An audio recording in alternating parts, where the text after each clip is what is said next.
नमस्कार, मैं सत्यम चौरसिया एक बार फिर से आप सभी का स्वागत करता हूं आपके अपने यूट्यूब चैनल पीसीएम एक्सप्रेस में। दोस्तों, आज की इस वीडियो में मैं बात करूंगा कि जो घात समुच्चय क्या होता है और सार्वत्रिक समुच्चय क्या होता है।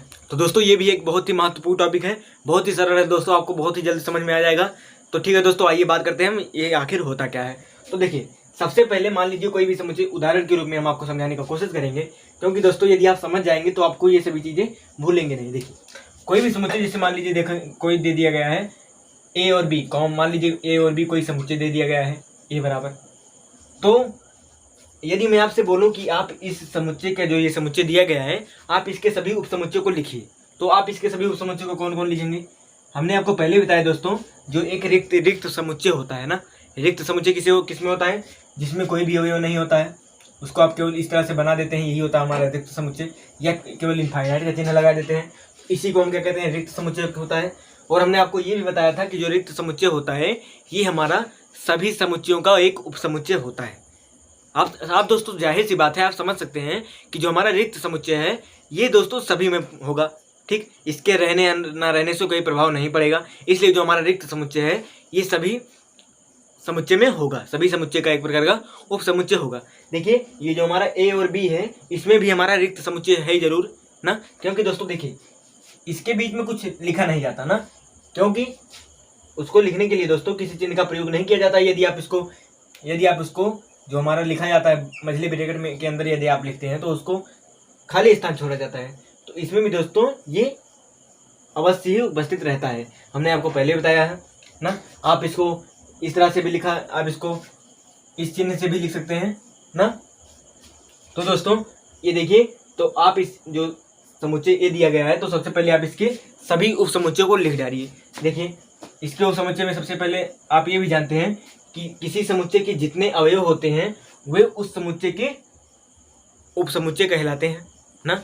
मैंने आपको क्या बताया दोस्तों, कि किसी भी समुच्चय में जितने अवयव हैं, ठीक, वे उसके स्वयं समुच्चय के क्या कहलाते हैं? एक प्रकार के उपसमुच्चय होते हैं। जैसे दोस्तों आप समझ लीजिए, मैं आपसे कह रहा हूँ कि हम हैं, ठीक, 2-3 लोग और हैं, मैं और 2-3 लोगों का समुच्चय जो बना है वो एक प्रकार का समुच्चय हो गया ना। तो दोस्तों यदि मैं जो हूँ, मैं जिस समुच्चय का एक प्रकार का अवयव हूँ, तो मैं भी जो कहलाऊंगा, मैं भी अपने समुच्चय का एक प्रकार का उपसमुच्चय कहलाऊंगा। अच्छा, उपसमुच्चय का परिभाषा क्या होता है? उपसमुच्चय का परिभाषा ये होता है कि जैसे कोई दो समुच्चय हैं, यदि एक समुच्चय का प्रत्येक अवयव बी में हो, ठीक, तो उसे हम क्या कहते हैं? उपसमुच्चय कहते हैं। तो देखिए, यदि मैं लिख रहा हूँ कि ए जो है ए लिख दिया, तो देखिए जो ए है ये बी में है कि नहीं, तो इसका मतलब जो ए है ये हमारा इसका एक प्रकार का समुच्चय उपसमुच्चय है। बी दोस्तों मैं केवल कह रहा हूँ जिससे आप समझ सकें, वैसे इसको तो मैंने ए से लिखा है। तो जो हमारा ए है ये हमारे ए बी मतलब दोस्तों यदि मैं इसको बी से लिख रहा हूँ, ठीक, तो जो हमारा बी है ये ए का क्या है? एक प्रकार का उपसमुच्चय है। उपसमुच्चय ऐसा होता है जिसमें बी का प्रत्येक अवयव यदि समुच्चय ए में हो तो उसे हम क्या कहते हैं? उपसमुच्चय कहते हैं, ठीक। तो ये हमारा पहला ए हो गया। इसी प्रकार से दोस्तों हमारा बी भी हो जाएगा ना। और इसी प्रकार से दोस्तों देखिए, ए है, बी है और साथ में ए कॉमा बी दोनों है। देखिए, अब तक तो केवल हमने अकेले लिखा था और अब केवल हमने ए और बी। ये देखिए, ये और ये एक प्रकार के क्या कहलाते हैं? समान समुच्चय भी कहलाते हैं। और जो समान समुच्चय होते हैं वो भी आपस में क्या कहलाते हैं? एक दूसरे के उपसमुच्चय कहलाते हैं। ये सब दोस्तों हमने अपने पूर्व वीडियो में क्लियर कर चुका हूँ इसके बारे में आपको कोई भी परेशानी नहीं होनी चाहिए, ठीक। यदि दोस्तों आपने अभी तक हमारी पहले की वीडियो नहीं देखा है तो दोस्तों उन सभी के लिंक मैं डिस्क्रिप्शन में दे दूंगा, या आप हमारे चैनल के प्लेलिस्ट में जाकर के कक्षा 11 गणित के समुच्चय चैप्टर का पूरा वीडियो लेक्चर शुरू से लेकर के देख लीजिए, जिससे दोस्तों आपको ये अच्छी तरह समझ में आ जाए। और दोस्तों इसका इंपॉर्टेंस बहुत अधिक है। जब आप कोई भी चीज़ पढ़ेंगे, जैसे आप समाकलन पढ़ेंगे, अवकलन पढ़ेंगे, सदिश राशियाँ, अदिश राशियाँ पढ़ेंगे दोस्तों, सदिश एवं त्रिविमीय निरूपण जब आप पढ़ेंगे, सभी जगह पर आपको ये सभी चीज़ें मिलती रहेंगी, ठीक। ये दोस्तों आपको फिजिक्स में भी होगा, कहीं कहीं पर आपको फिजिक्स में भी इसका प्रयोग होगा, मैथ में दोस्तों हर क्षेत्र में होगा, ठीक। चाहे आप ज्यामिति पढ़ें, चाहे आप कुछ भी पढ़ें दोस्तों, सभी जगह पर आपको ये जरूर मिलेगा, ठीक। तो दोस्तों इसलिए आप इसको ध्यान से समझने का कोशिश करिए। और दोस्तों हमने आपको क्या बताया, जो इनफाइनाइट होता है ये भी दोस्तों जो इसको दोस्तों शायद फाई कहते हैं, ये जो होता है ये सभी समुच्चय का क्या होता है? एक वर्ग का उपसमुच्चय होता है। तो इस प्रकार से आपने देखा इसमें कितने समुच्चय हैं। इस प्रकार से दोस्तों इसमें सब कुल मिलाकर के इतने इसके उपसमुच्चय होंगे ना। हम यहाँ पर लिख सकते हैं ए का उपसमुच्चय, ए का उपसमुच्चय मैं लिख सकता हूँ, सॉरी दोस्तों रुक जाइए, ये कितने किसके बराबर है, ए का उपसमुच्चय, ए का उपसमुच्चय। तो देखिए ए के सभी उपसमुच्चयों को आपने लिख दिया। बस दोस्तों जैसे ही दोस्तों आपने इन समुच्चय ए के सभी उपसमुच्चयों को लिख दिया, बस आपने दोस्तों आधा हल कर दिया। अब दोस्तों केवल जिन उपसमुच्चयों को आपने लिखा है उन उपसमुच्चयों को आप एक समुच्चय के रूप में लिख दीजिए। जैसे देखिए हमने इसको उपसमुच्चय के रूप में लिखा, उसके बाद दोस्तों इसको आप एक समुच्चय में लिख दीजिए। मतलब जो ये सभी उपसमुच्चय हैं इसको आप एक समुच्चय का अवयव मान लीजिए। ठीक, जैसे ये ए हो गया, कॉमा बी हो गया, और कॉमा ए कॉमा बी हो गया ना, और कॉमा ये हो गया। ठीक, तो जब जैसे ही दोस्तों आपने इसको समुच्चय के रूप में लिख दिया, यही हमारा क्या कहलाता है, ए का घात समुच्चय कहलाता है, ए का घात समुच्चय। ठीक है दोस्तों, देखिए दोस्तों कितना सरल है ना। आप केवल पहले उसके उपसमुच्चयों को निकाल लीजिए, जितने उसके उपसमुच्चय हों उसके सभी उपसमुच्चयों को लिख दीजिए। ठीक, उसके बाद उन सभी का एक समुच्चय बना दीजिए। वो दोस्तों जो समुच्चय प्राप्त होगा उसी को हम क्या कहते हैं, जिस समुच्चय के उपसमुच्चय को आपने निकाला है उसका घात समुच्चय कहलाता है। आप दो चीजें इसमें ध्यान देंगे कि जो हमारा एक रिक्त समुच्चय होता है ये सभी समुच्चयों का एक प्रकार का उपसमुच्चय होता है, और दोस्तों कोई भी समुच्चय है वो स्वयं का भी क्या कहलाता है, एक प्रकार का उपसमुच्चय कहलाता है। आइए दोस्तों इससे रिलेटेड हम कुछ उदाहरणों को देख लें। जैसे देखिए मान लीजिए कोई उदाहरण दिया गया है, कह रहा है कि ए बराबर दिया गया है 1,2, 1,2 कह रहा है कि इसका घात समुच्चय निकालिए। ठीक, कह रहा है कि ए बराबर इसका घात समुच्चय निकालिए। तो सबसे पहले आप क्या करना है, हमने आपको बताया कि सबसे पहले आप इसके जो उपसमुच्चय हैं इसको आप लिख लीजिए। आप यहाँ पर लिख सकते हैं ए बराबर 1,2 के उपसमुच्चय उपसमुच्चय में आप क्या लिखेंगे, सबसे पहले हमने आपको बताया इनफाइनाइट जो होता है सब समुच्चय का समुच्चय होता है। उसके बाद क्या होगा, 1 हो जाएगा ना, 2 हो जाएगा और 1,2 हो जाएगा। देखिए 1 जो है ये भी इसका एक स्वयं का उपसमुच्चय होगा, 2 भी इसका स्वयं का उपसमुच्चय होगा, और दोस्तों जो समुच्चय है ये स्वयं का भी एक समुच्चय होता है। और आप जानते हैं कि जो इनफाइनाइट मतलब सॉरी दोस्तों जो हमारा रिक्त समुच्चय होता है ये भी स्वयं का क्या होता है, एक प्रकार का सभी समुच्चय का उपसमुच्चय होता है। और दोस्तों इन सभी को जब आप मझले ब्रैकेट में लिख देते हैं समुच्चय के रूप में, मतलब प्रदर्शित कर देते हैं, तब यही हमारा क्या कहलाता है, उस समुच्चय का घात समुच्चय कहलाता है। देखिए इसमें देखिए ए बराबर क्या था, 1,2 था। आप कह सकते हैं कि समुच्चय 1,2 का घात समुच्चय कितना है, ये हमारा घात समुच्चय हो गया। ठीक, आइए दोस्तों इसी प्रकार से कुछ उदाहरणों को और देख ले। ये देखिए दिया है दोस्तों, मान लीजिए सी बराबर दिया है 1, 2, 3। दोस्तों आप ध्यान दीजिएगा 1, 2, 3 जरूरी नहीं केवल 2 ही अवयव हो, कुछ भी अवयव हो सकते हैं, 2 अवयव, 3 अवयव, 4 अवयव। दोस्तों आपको केवल ध्यान देना है कि आपको इसी प्रकार से लिखते जाना है। पहले तो आप उसके सभी उपसमुच्चयों को लिख लीजिए। इसमें देखिए सबसे पहले आप क्या लिख सकते हैं, 1 लिख सकते हैं। पहला उपसमुच्चय क्या हो जाएगा, 1 हो जाएगा। दूसरा क्या हो जाएगा, 2 हो जाएगा। तीसरा क्या हो जाएगा, 3 हो जाएगा ना। और देखिए अब 2, 2 का जोड़ा बना लीजिए। पहले तो 1 का जोड़ा बनाइए, फिर 2, 2 का जोड़ा बनाइए, 1,2 हो जाएगा, है कि नहीं।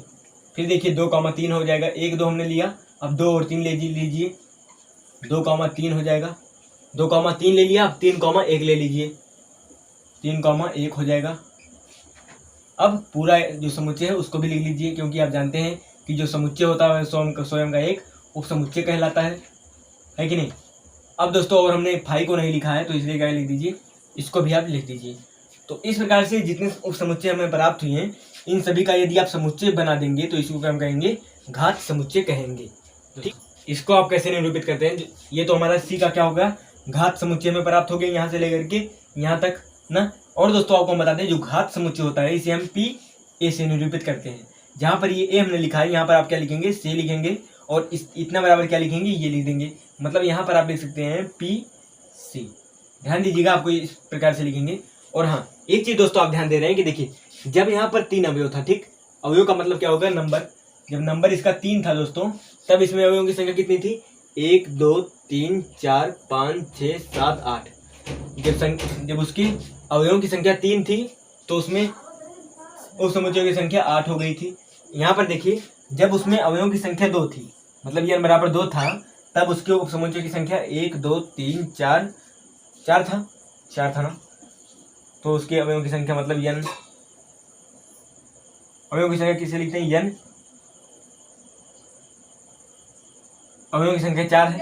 दोस्तों आप क्या देख रहे हैं कि 2 था 3 था ना, 3 था तो 8 हो गया। तो इस प्रकार से आप लिख सकते हैं कि 2 की पावर n। n क्या है दोस्तों, यहाँ पर n हमारा एक है, क्या है ये n हमारा ये है, ये हमारा अवयवों की संख्या है, अवयवों की संख्या। आप जानते हैं कि अवयवों की संख्या पर आप सदस्यों की संख्या भी लिख सकते हैं या वस्तुओं की भी संख्या लिखते हैं। देखिए इसमें जब आप क्या लिखेंगे, जब आप इसमें 2 लिखेंगे, 2 लिखने पर कितना हो जाएगा, 2 2 4 हो जाएगा ना। मतलब आप लिख सकते हैं कि NPA मतलब किसी घात समुच्चय में अवयवों की संख्या को आप यहाँ पर देखिए दोस्तों, मैं लिख दे रहा हूँ NPA, यह मतलब नंबर ऑफ PA घात समुच्चय में, मतलब घात समुच्चय में अवयवों की संख्या बराबर क्या होता है, 2 की पावर n।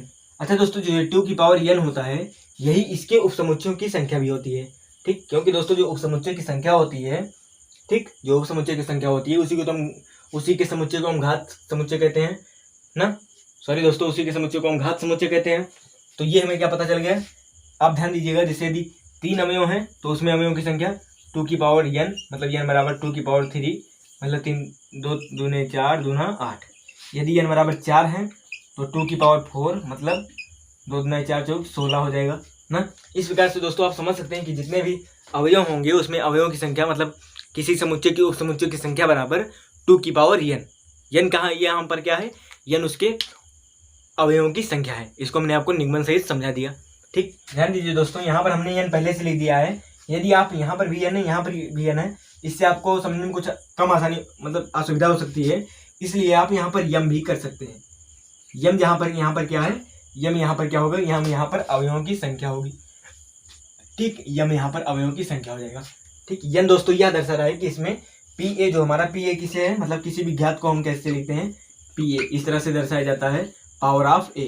जैसे यहाँ पर हमने C का घात निकाला है, घात समुच्चय, तो पावर सेट ऑफ C, इसका मतलब दोस्तों पावर सेट ऑफ C हो जाता है। तो दोस्तों उम्मीद करता हूँ कि आपको घात समुच्चय के बारे में अच्छी तरह से समझ में आ गया होगा। आइए अब हम बात करते हैं सार्वत्रिक समुच्चय क्या होता है।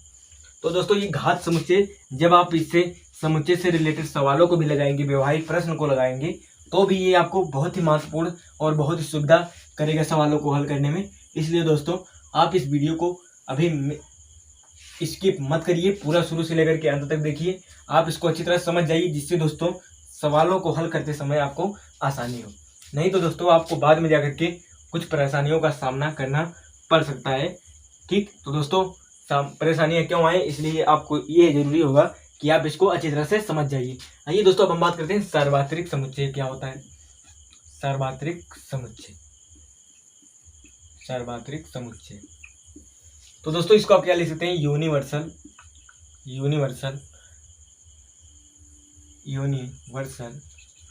सेट।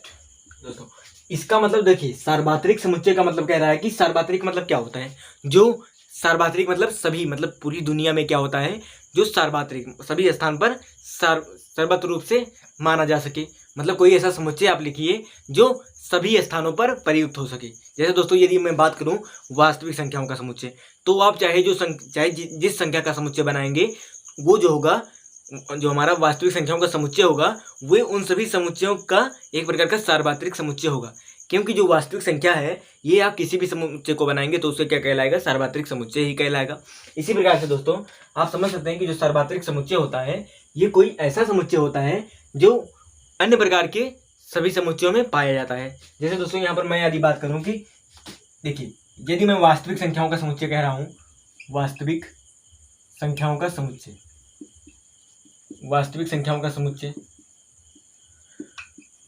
तो देखिए वास्तविक संख्याओं का समुच्चय आप जानते हैं कि जो वास्तविक संख्याएं होती हैं उनमें क्या क्या होती हैं, आप कह सकते हैं परिमेय संख्याओं का समुच्चय ना, आप परिमेय संख्याओं का समुच्चय, ठीक, पूर्णांक संख्याओं का समुच्चय, प्राकृतिक संख्याओं का समुच्चय, ठीक, परिमेय संख्याओं का समुच्चय। दोस्तों इसी प्रकार से हमारी जितनी भी संख्याएं होंगी सभी हमारी एक प्रकार की वास्तविक संख्याओं का समुच्चय ही होंगी। इस प्रकार से आप कह सकते हैं जो हमारी वास्तविक संख्याओं का समुच्चय होता है, एक प्रकार का दोस्तों क्या होता है, ये क्या होता है, सार्वत्रिक समुच्चय होता है, सार्वत्रिक समुच्चय होता है। ना। इसी प्रकार से दोस्तों जो हमारा परिमेय संख्याओं का समुच्चय होता है, जो परिमेय संख्याओं का समुच्चय होता है, परिमेय संख्याओं का समुच्चय, ये एक प्रकार का क्या होता है, ये पूर्णांकों के लिए दोस्तों एक प्रकार का क्या हो सकता है, सार्वत्रिक समुच्चय हो सकता है। क्योंकि दोस्तों आप चाहे जो पूर्णांक लेंगे, ठीक, चाहे जो आप पूर्णांक लेंगे और ठीक वे परिमेय संख्याओं का एक प्रकार का उपसमुच्चय ही होगा। आप चाहे जैसा पूर्णांक लीजिए, चाहे धनात्मक पूर्णांक लीजिए, चाहे ऋणात्मक पूर्णांक लीजिए, वो दोस्तों किसी ना किसी प्रकार से हमारा एक प्रकार का परिमेय संख्या ही होगा। इस प्रकार से दोस्तों आप कह सकते हैं जो परिमेय संख्याएं हैं वो हमारी पूर्णांकों के लिए सार्वत्रिक समुच्चय का कार्य कर सकती हैं। तो दोस्तों इसकी आवश्यकता हमें इसलिए पड़ती है क्योंकि दोस्तों अब जब कभी कभी सवालों को हल करेंगे तो कहीं कहीं पर दोस्तों आपको मानना पड़ेगा कि जैसे देख लीजिए कोई समुच्चय दिया गया रहेगा उसमें कुछ कम अवयव रहेंगे और कोई समुच्चय दूसरा रहेगा उसमें अवयवों की संख्या अधिक होगी। मतलब 4-5 समुच्चय दिए गए हैं, उसमें कोई ऐसा समुच्चय है जिसमें सभी तीनों चारों समुच्चय के अवयव विद्यमान रहेंगे, तब उस समुच्चय को दोस्तों हम सार्वत्रिक समुच्चय कह सकते हैं। जैसे इसको समझने के लिए आप लिख सकते हैं ए बराबर मान लीजिए दोस्तों दिया गया है 1 2 3, ठीक। बी बराबर हमारा दिया गया है 3 4 5, सी बराबर दिया गया है 1 5 और डी बराबर दे दिया गया है 1 2 3 4 5 6 dot dot dot dot infinite तक नहीं दिया गया होता, केवल यदि 6 तक ही दिया गया होता दोस्तों तो भी इसको आप क्या कहते हैं, इसको आप एक प्रकार का सार्वत्रिक समुच्चय कहते हैं। क्योंकि देखिए इसमें केवल 3 तक है, इसमें भी 5 तक है और इसमें 1 और 5 ही है। क्योंकि दोस्तों डी जो है सभी के लिए एक प्रकार का सार्वत्रिक समुच्चय का कार्य कर रहा है, इसलिए आप यहाँ पर इसको सार्वत्रिक समुच्चय कह सकते थे ना। तो दोस्तों उम्मीद करता हूँ आपको सार्वत्रिक समुच्चय क्या होता है, इसकी आवश्यकता क्यों पड़ती है, दोस्तों इसकी आवश्यकता क्यों पड़ती है इसको आप अच्छी तरह से जब सवालों को हल करेंगे तब जानेंगे। अभी के लिए दोस्तों केवल आप इसको समझ जाइए कि आखिर सार्वत्रिक समुच्चय होता क्या है, ठीक। तो दोस्तों उम्मीद करूंगा कि आपको ये समझ में आ गया होगा कि सार्वत्रिक समुच्चय होता क्या है। सार्वत्रिक समुच्चय लिखेंगे, इसको प्रतीक किससे लिखा जाता है, इसको दर्शाने के लिए आपको यू का प्रयोग करना पड़ेगा। जैसे देखिए यदि मान लीजिए डी जो हमारा है, डी यदि आप कह रहे हैं कि यदि ये सार्वत्रिक समुच्चय है तो आप उसको यू बराबर भी लिखेंगे। हाँ, इसका एक उदाहरण आप ये समझ सकते हैं कि यदि आप जंतुओं का अध्ययन करना चाहते हैं, जंतुओं की जनसंख्या का अध्ययन करना चाहते हो, तो दोस्तों विश्व के जितनी सभी जंतु हैं उनका यदि आप समुच्चय ले लेंगे, ठीक, तो वो जो समुच्चय होगा उसे आप सार्वत्रिक समुच्चय कह सकते हैं। क्योंकि दोस्तों ये जो जंतुओं का समुच्चय होगा ये सभी स्थान पर उतना ही प्राप्त किया जाए, उतना ही होगा। इसी प्रकार से यदि आप मनुष्यों की जनसंख्या के बारे में जानने का प्रयास करेंगे तो यदि आप सभी विश्व के मानव के जनसंख्या को ले लेंगे समुच्चय के रूप में तो वो भी एक प्रकार का सार्वत्रिक समुच्चय माना जा सकता है। तो दोस्तों इसी प्रकार के जब आप सवाल लगाएंगे तो उसमें भी आप कई प्रकार के सार्वत्रिक समुच्चय मानेंगे। इसी प्रकार से दोस्तों इसमें भी आप देख सकते हैं कि देखिए इसमें भी है जो अवयव ये हैं, ए के सभी अवयव इसमें भी हैं, बी के भी इसमें हैं, सी के भी इसमें हैं। तो दोस्तों इस प्रकार से डी को भी एक प्रकार का सार्वत्रिक समुच्चय कहा जा सकता है। इसी प्रकार से दोस्तों जब आप सवाल लगाएंगे, अब दोस्तों हम अगली वीडियो में प्रश्नावली 1.3 का सवाल को भी हल करवाएंगे दोस्तों, कुछ सवाल का हल करवा देंगे, ठीक। और दोस्तों आप सभी को स्वयं से लगाने का प्रयास करिए, क्योंकि दोस्तों आप जितना भी अधिक अपना प्रयास करेंगे उतना ही दोस्तों आपका जो होगा दोस्तों नॉलेज की एक प्रकार से दोस्तों एकदम सही होता जाएगा। क्योंकि दोस्तों आप जानते हैं perfect practice make man perfect, ठीक।